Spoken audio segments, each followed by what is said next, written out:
You're listening to the Homeownership podcast by Momentum Realty, real estate talk for buying, selling, and owning property.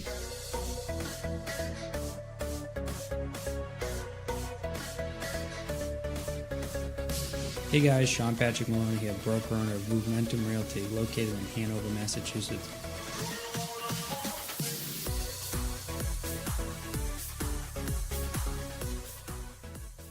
Welcome to episode 9, proper presentation of a home for sale. I'm your host, Sean Patrick Maloney. This week I want to talk to you about a really important subject, selling your home and properly presenting it online. It's amazing to me that in the year 2019, you sign on a website to look at a home and you find something that looks like a Polaroid photo.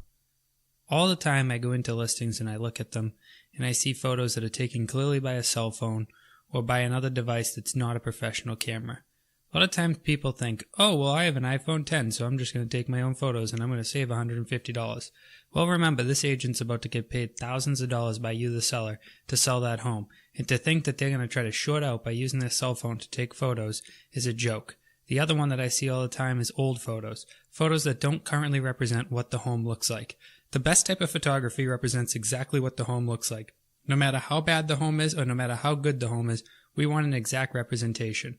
I'm seeing all the time where people are using old photographs mixed in with new photographs. This is another no-no. When you have multimedias where you have different phones, different cameras, different things, it's clear as day when you go one photo to the next that it was not taken by the same camera, possibly not by the same cameraman, and certainly not at the same quality.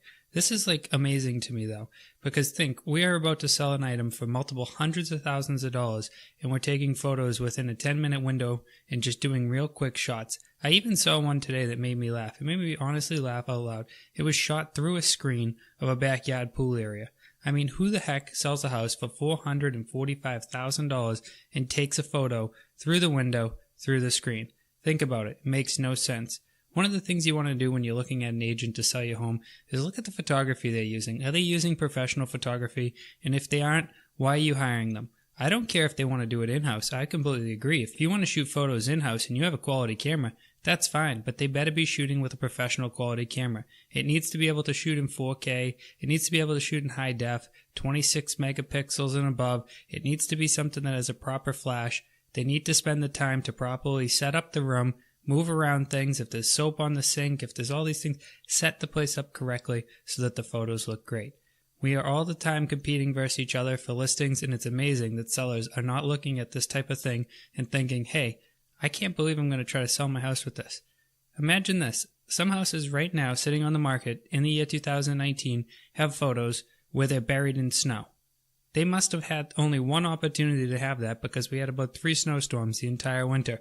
We're getting into the spring market. Everything's looking beautiful. It's time to take new photographs. Sometimes, yes, it's difficult to get a photograph of a house based on the situation of the house, and you're stuck with the photos you're stuck with. But when you shoot a home, you want to be updating the photos, and you want to be putting down quality.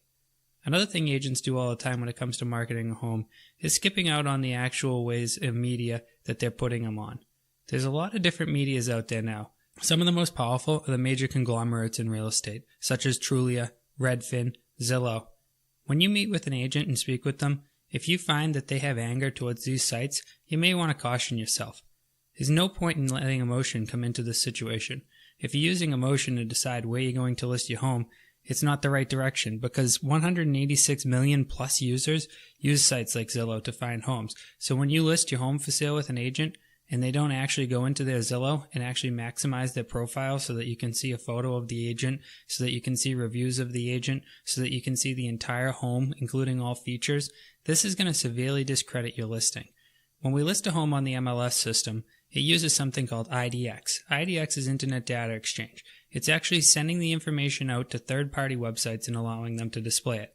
Due to the fact that most websites are not agreeing with MLS, as far as Zillow, Trulia, and Redfin are concerned, due to background noise and arguments between MLS and Zillow or MLS and Redfin, they really hurt the client. The reason being is some fields such as the heating source may come in over from IDX and only fill out as other. If your agent isn't paying attention to your Zillow or your Redfin, your heating source may be listed as other.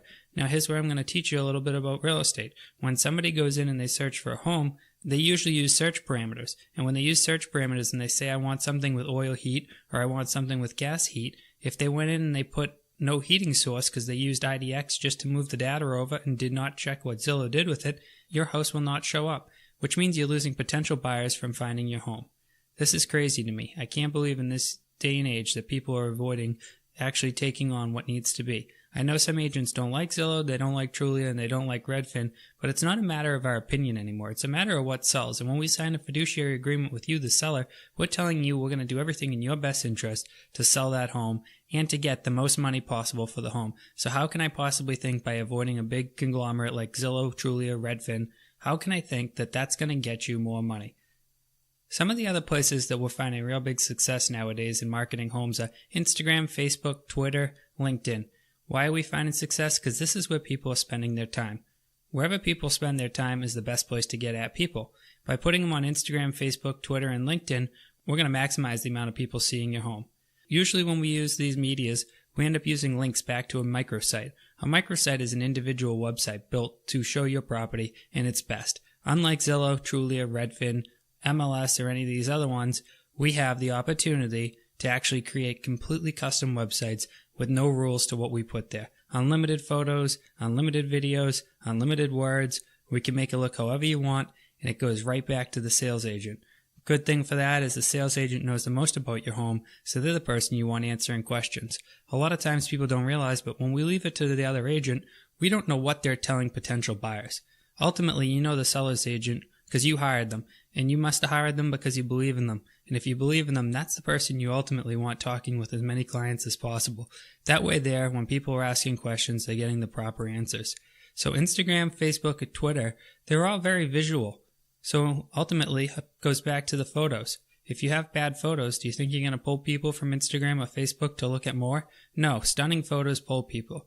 Let's talk next about video. Video is used throughout real estate. Sometimes abused, sometimes used.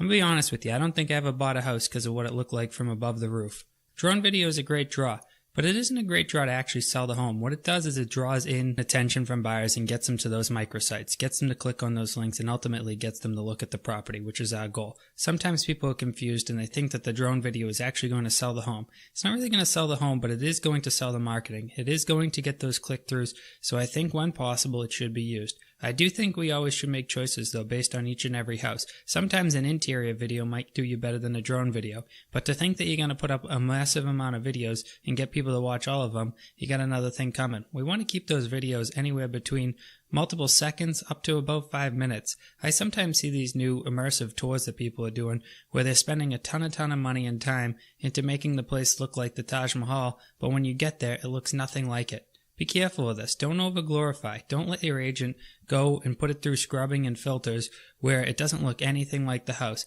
There's nothing worse than being catfished. Catfish is a new term that has to do with online dating when somebody puts up something and it looks like they look better than they do and then you meet with them and you're let down. Same thing happens with houses. When you over-scrub photos or videos and you walk in the door as a buyer, you're going to see the place and you're going to be let down. This is not what we want. We want an honest representation of the home. Even if the home isn't in that great a shape, we want to bring in somebody that sees that as opportunity. We don't want to bring in somebody to a place that has dull floors and then show them highly polished photos on the video and as well as the photos. What that's going to do is it's going to bring in the wrong buyer, the buyer that doesn't have any money to do anything. We want to bring in somebody that says, oh geez, here's an opportunity to buy a house where I could polish the floors and I can choose my own stain color. It's not always got to be a brand new home. Realize some people really want to customize it. I recently worked with my mother, and for her, if she didn't like a kitchen and it was new, it was a turnoff. You know why? Because she would feel bad ripping out $40,000 worth of kitchen. So you got to think like that. Don't think that everybody needs a new home.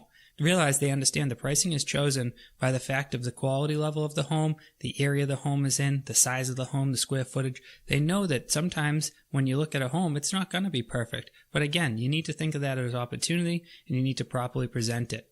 Some other creative ways to sell homes are putting them in circulars, sending them out in the mail, and getting people into open houses. Each and every one of these presentations is really important. So what you want to do when you look for an agent, it might not even be a bad idea to go out to their open houses and see how do they present their open house. Are they the agent that just lets you walk in the door and walk around the house and says thanks for coming when you walk out? Or are they the agent that chases after you in a polite way and says, hey, do you have any questions? Do you need anything more? Do they have a little bit of food or water to offer you when you come in? Do they have their business cards there?